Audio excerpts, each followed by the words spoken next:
Some of you may be saying already, well, my kids are grown. Parenting doesn't end then. Parenting continues. Even if the kids are grown, they continue. And things are a lot different today than they were when I was a child. I lived in the good old days. I never thought I'd say that out loud. And I want to say it this way, I lived in the good old days.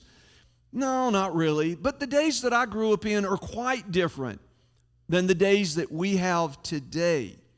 For example, when I grew up, it was a dirt road. We had the two television stations, CBS and public TV, because my dad didn't want to buy the other antenna to get us ABC and NBC. We didn't need those. Some of you are thinking, you only had that many TV stations? Yes, that's true.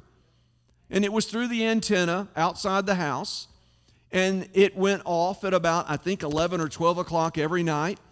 You couldn't watch TV after that time if you wanted to, and it didn't come on again until 5 or maybe 6 o'clock. So TV actually went dark, and that was a real thing. We had AM radio, we had FM radio. We did not have, of course, all of the modern things that we have today. In our home, we had one TV, as most homes did, and we typically had a radio, and things were different back then. Today, life is complicated. It's much different than it ever was. But parenting is not based on a time period because every generation has its unique family challenges. And I want you to be encouraged that through this lifelong endeavor of being a parent to your children, whether they're babies or grown adults, we need to constantly work on a culture of respect and love for family. Now, not long ago, I was listening to a radio station, and I heard someone give this news report. They had done an undercover investigation on Planned Parenthood. You may have heard of Planned Parenthood. They receive government dollars. This is not a political statement as much as it is a statement on where we are in our country. Planned Parenthood, I think, averages, I don't know, I've heard 1,000 abortions a day or 100, I don't know how many. There's a lot of abortions. But they are now in the business of prescribing drugs for people seeking to change their sexual identity. Or to put it simply, going from a man to a woman or from a woman to a man, and they're prescribing the hormone drugs that alter the body in ways that should not be altered. Well, this group basically called, and they were posing as young 16 and 17-year-old teenagers. And they called clinics throughout the United States and basically asked the question, what can I do to get the drugs? How can I get them? I'm feeling these thoughts and these feelings. And this group basically were saying, we can prescribe the drugs to you right over the phone. And in most cases, even to get these specific drugs, you're supposed to go through therapy that is intense to evaluate whether, but they ignored those things in many cases. And they even said, your parents don't even have to know about this. We're living in a different world today where a life-altering drug can physically, emotionally, and spiritually change a young person's body for the rest of their life. Not only that, we live in a world where health is a big, big issue. And it's been an issue for a while. If you've ever looked at pictures from the 40s, the 50s, the 20s, the 70s, maybe even the 80s, do you know one common thread that you often saw? People were a little skinnier. But you look at a lot of pictures today of children and adults, we've plumped up a little bit. We've learned since this explosion in the United States that we are eating foods based on convenience. fast food, processed food, food that has who knows what in it. And we live in a world where we are so busy. Think about this. We are so busy.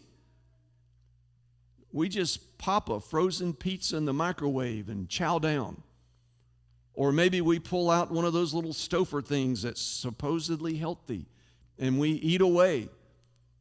We are losing the art of cooking and serving healthy, well-balanced meals in many cases. And as a result, we're learning now that these are having lifelong effects on our physical health, our mental health, our emotional health. And we also learn that we're not sleeping like we used to. We don't sleep long enough. We have eating disorders. We are struggling. And then we also are living in an age where online bullying is just off the charts. And apparently girls are the worst at it. We also learn that as a result of that, suicide among children, specifically 10 years to 14 years of age, it is the third leading cause of death among children in that age group, 10 to 14. And boys are more likely to commit suicide in that age group than girls are, but girls are more likely to attempt suicide. Those things weren't happening when I was a kid. And for many of you, these things weren't happening when we were kids. We know today that because of smartphones and tablets and computers that things have changed as well.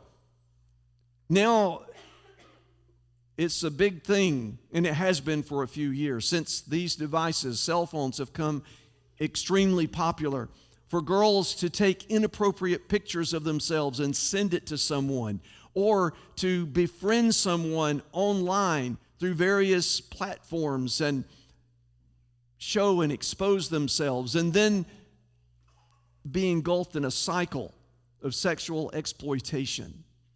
And parents have no clue as to what's going on.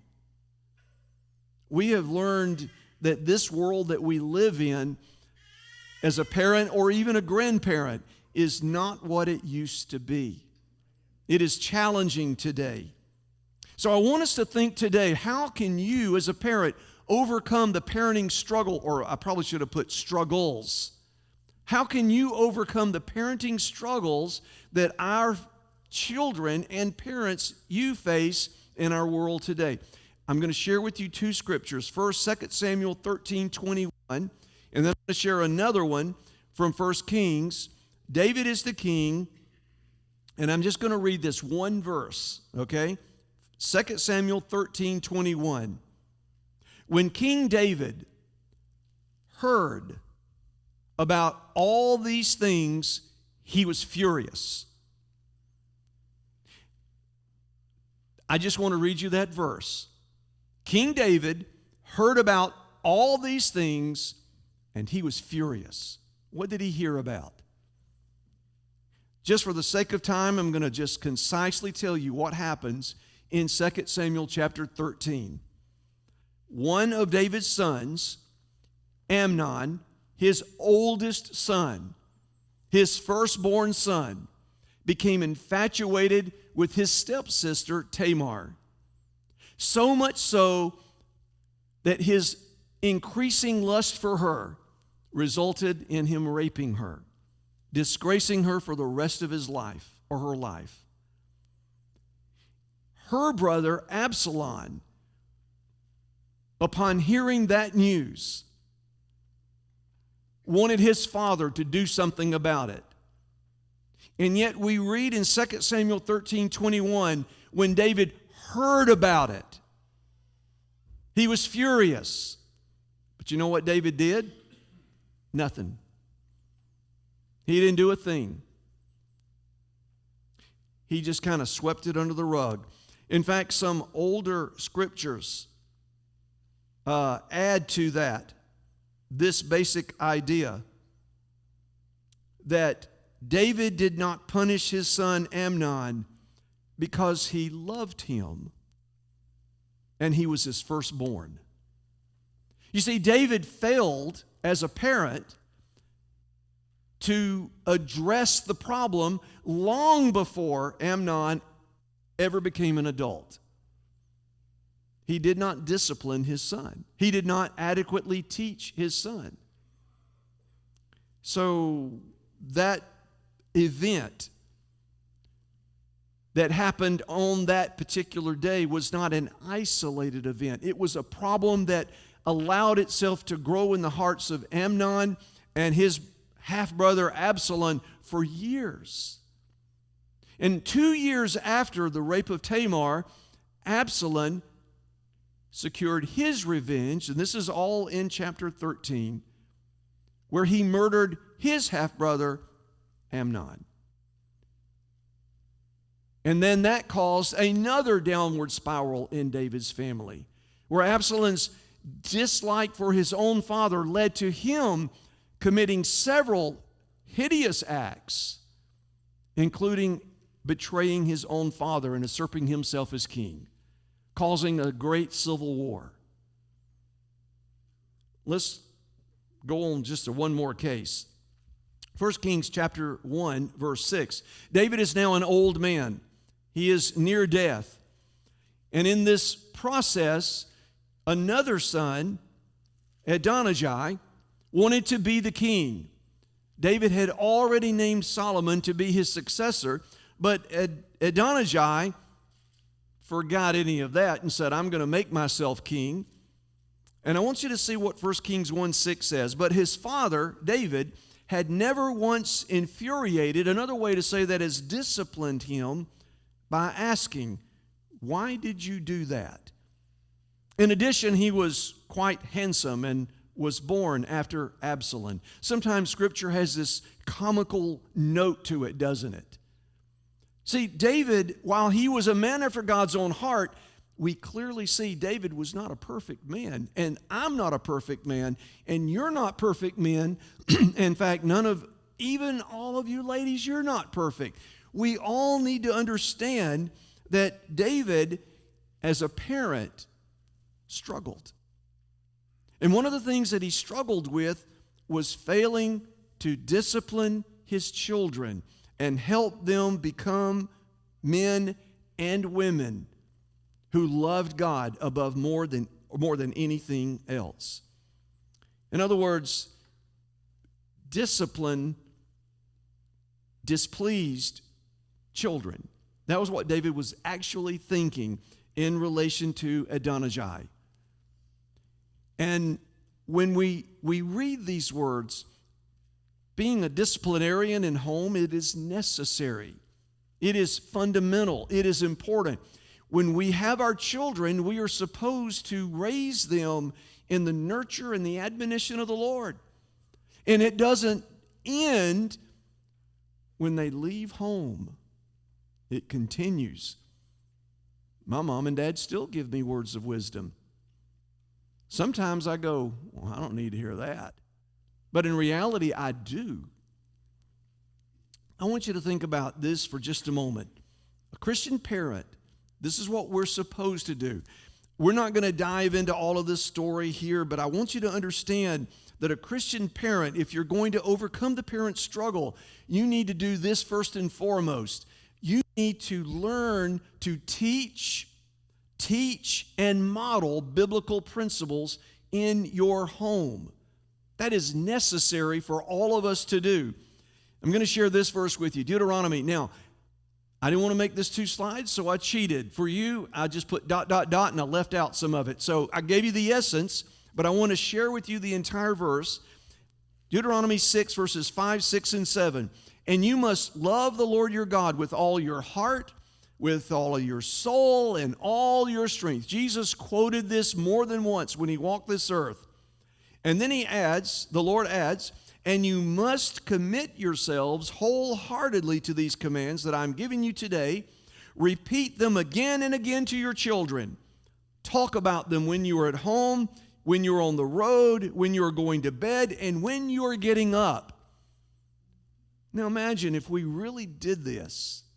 Not just when our children are babies, 5 years of age, 16 years of age, 21, even when they're grown adults. You see, what God wants us as Christian parents to do, if we're going to overcome the parenting struggles in our culture, we must by all means learn ourselves to love God with all of our heart, soul, mind, and strength. We've got to say, God, I'm in a relationship with you, and I'm going to learn about you. I want to know you. I want to experience your power, your presence. I'm going to confess my sin when I have sinned. I'm going to be open and honest about it, and I am going to commit myself wholeheartedly to all that you have instructed me to do, say, be, and become. And I'm going to repeat these over and over and over and over to my children. I want them to know what I believe and whom I follow and whom I serve. It's not just a once-a-week deal or a 1 hour a week deal. This is the way I live my life every day. And when I fail, I confess my sin, and I want my children to know that I am a sinful person. Many of you have shared with me through the years how much you appreciate my honesty about my struggles. And I've shared with you the reason I've done that is because I want you to know that I am not a perfect man, that I am still a sinful man, and I am on a journey of faith, and I do make mistakes, and I do commit sin. And just because I admit that doesn't make me a weak person. It makes me a real person. And so we need to learn to do that with our children, because our children, whether they're 5 or 6 or 8, they see you, they watch you. Now I remember this back in my day. Daddy might say, or Mama might say, well, do as I say, but not as I do. See, our kids, and even our grandkids, they're always watching, and they're always observing, and they know us. See, when we're at home, see, here, we're in church. When we're out in the hallway, we're smiles, and we're happy, and everything is great and glorious for the most part. But our children, our family, they see the real us. They know our struggles. They know our pressure points. They know our weaknesses, and they're watching. And so this verse says we need to commit ourselves wholeheartedly to what God has given us. And we need to tell our children over and over and over and over again. That's why this is a constant battle and struggle. Hebrews 12:11 says it this way. Well, let me rephrase it. I jumped ahead a little bit. The next thing I want you to know is that a Christian parent trains and disciplines their children, and I've added the words throughout life. Hebrews 12:11 says it this way: no discipline is enjoyable while it's happening. How many of you enjoyed parental discipline? I didn't. Not fun. My mom had one style and my dad had another style. For my dad, it was more of a, I don't need to make daddy mad. My mama was firm and consistent, but sometimes her discipline was, well, laughable. Now, she's going to get mad at me when she hears this. But the thing I feared most about my mom's style of discipline was her, let's sit down and have a talk. There was a day I remember I was a teenager. I just said, Mom, could you just whoop me and get it over with? I don't want to hear the talk, is what I was thinking. You see, no discipline is enjoyable while it's happening, but Hebrews 12:11 says it's painful. But afterward, there will be a peaceful harvest of right living for those who are trained in this way. Discipline is necessary. Correction, setting boundaries, saying these are the guardrails to keep you safe. There is no way under God's green earth any of us as parents should say to our children, well, Go out there and have fun. Do what you want, experience it, and maybe you'll learn great lessons. No, we need, as parents, we're responsible for their guidelines, their boundaries. We're there to set guidelines for them. We're there to say, don't do this. And it's not because I don't like you, but it's because I'm trying to protect you. It's because I'm trying to help you understand that if you cross these lines, it will bring heartache to you. It could very easily ruin your life. It could even cost you your life. So how do we face the challenges of modern parenting? Miss Amanda is the one that inspired these ideas. So I just want to share a few things. This is the biblical background that I've given to you. You as a parent today, and remember, parenting doesn't end when they're grown and gone. It continues, facing the challenges, or we need to face the challenges of parenting head on. By two things. I just said them, teaching and modeling. We need to help them, our children, whether they're younger, elementary, teenagers, in college, grown, with babies of their own. You as a parent need to do what you need to do by continuing to teach and model biblical principles. Physical health. Let's just talk about that one for a second. I know it, Lee. I know it's tough sometimes to come home. You've worked all day. You meaning mom or dad or both of you. You've worked hard all day. The last thing you want to do is whoop up a good wholesome meal for dinner.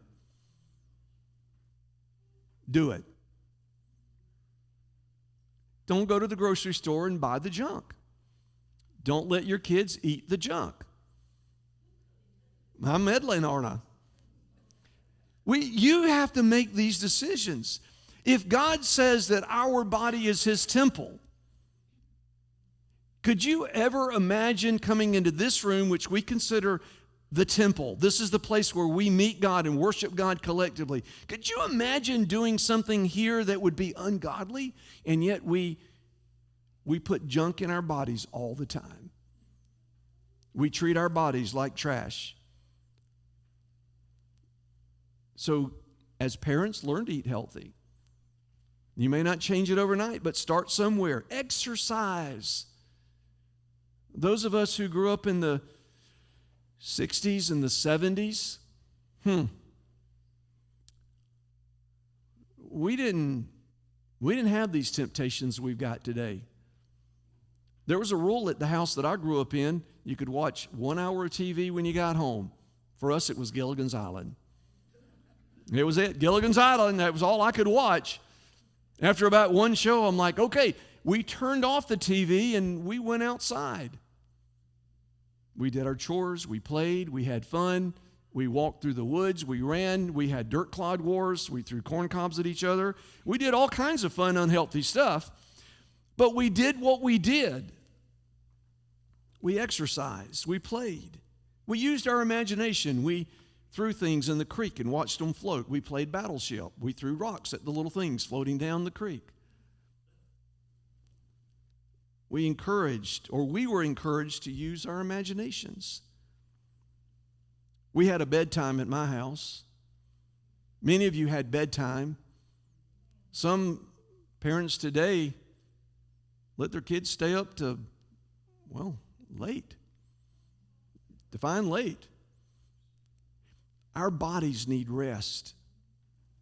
Our bodies need time to just recoup from the day's activities. And parents, if you're not getting the rest you need, set a timer. Go to bed. Sleep. Get up. This is simple things. But if we care about our physical health and we care about the physical health of our children and grandchildren, these are things you must do, is just define what we're going to put on our bodies, how we're going to take care of our bodies, and be aware of all the dangers that are out there. If we expect government to tell us how to raise our children, well, that's just stupid. I guess I said something crass. That's my responsibility for my family and your responsibility for your family. Take care of the physical health in your own life so that your kids, while watching you, know that it's important to you and you're modeling to them it's important to them. What about this digital age that we live in? I've got my cell phone right here. It's got a countdown timer on it. I occasionally look at it. I have 2 phones. Some folks have said, oh, you must be important. You have 2 phones. No, I have 2 jobs. I don't like 2 phones. The work makes me carry the work phone. But you know what I do with my work phone at 5 o'clock, Monday, Tuesday, Wednesday, Thursday, and Friday? I put it in another room and I put it on mute so I can't hear it. I don't look at it again until 8 a.m. the next day, with few exceptions. On the weekend, the work phone stays completely in that room. My work computer stays in that room all the time. My personal phone, I've had to limit and tell myself, for example, Facebook and Instagram. I have an Instagram account. I never get on it, except maybe once a month. And then I just look and go, I didn't miss anything. Gone. I have a X account, or an X, A-X. Okay, I have X. I don't even know what's going on X anymore. I barely know what's going on Facebook. We need to learn as parents. If we expect our kids to learn, we need to limit our own screen time. We need to learn to turn our computers off. We need to learn to turn our TVs off. We need to learn that if we're going to tell our children and our grandchildren to limit screen time, to put our own things down and say, I don't need to do that right now. I cannot tell you how many times that I've been driving on an interstate or other roads, being passed by people literally holding their phone just like this. Not only is that against the law, but it's extremely dangerous. We are so addicted as adults to our devices. How do we expect our children to respect if we ourselves don't limit what we say is not good for them? A study was done a while back about what Facebook, Instagram, Twitter, X, TikTok, and all these other things, what they do. When you click one thing and then another thing and then another thing, they learn what you like and what intrigues you, and they give you more of that. They feed into your addiction. And we need to learn to make decisions as adults and as responsible adults for our children. You need safety measures when it comes to technology today.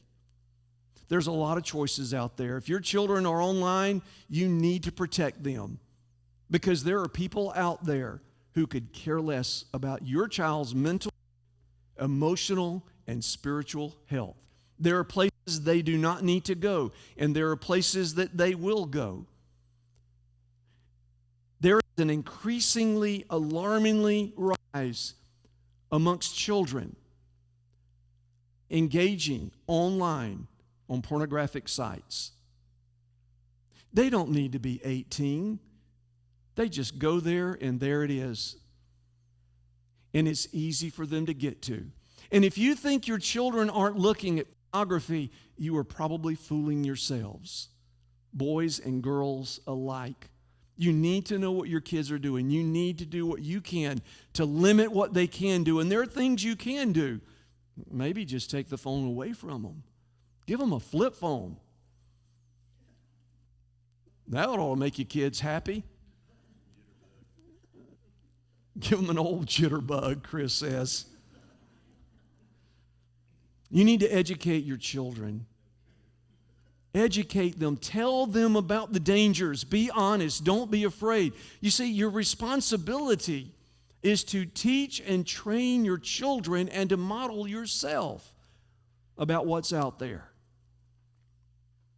And we were told when I was kids, don't talk to strangers. Why? Because some people are crazy. Some people are evil. And even some that aren't strangers are evil and crazy.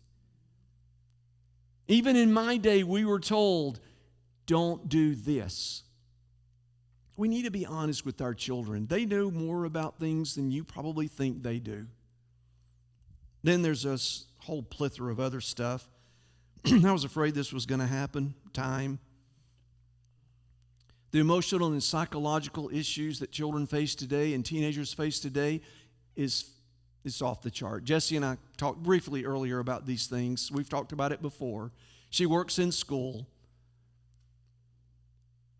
If 10-year-old boys, a 14-year-old girl is contemplating suicide, it's a crazy world out there.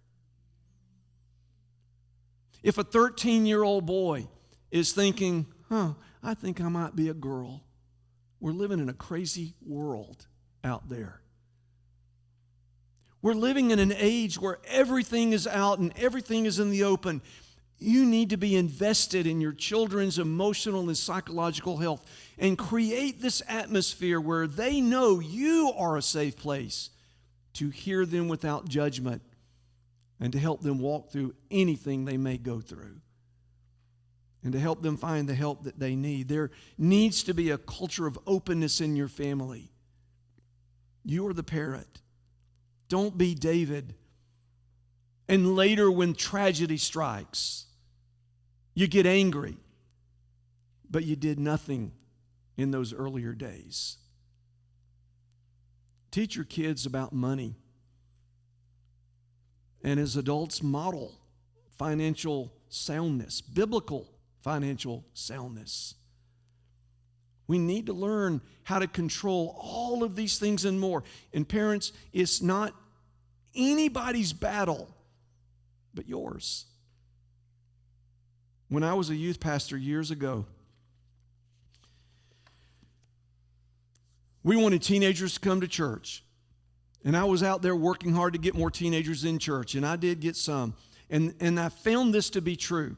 This was back in the 80s. Mom and Dad had not disciplined their children well. They themselves weren't active in church. They weren't growing in their own faith. They knew about God, but they didn't really know God intimately. And then their teenage boy or teenage girl, well, they got bad. You define bad. And now they're bringing them to the church saying, to me, fix them. For those of you who are teachers or were teachers, you see that in school, don't you? Little Johnny, little Jane, at one time were nice little kiddos because their parents weren't parenting. Then they go to the teacher and say, I just can't do nothing with them. I can't do anything with her. You fix them. You need to fix them.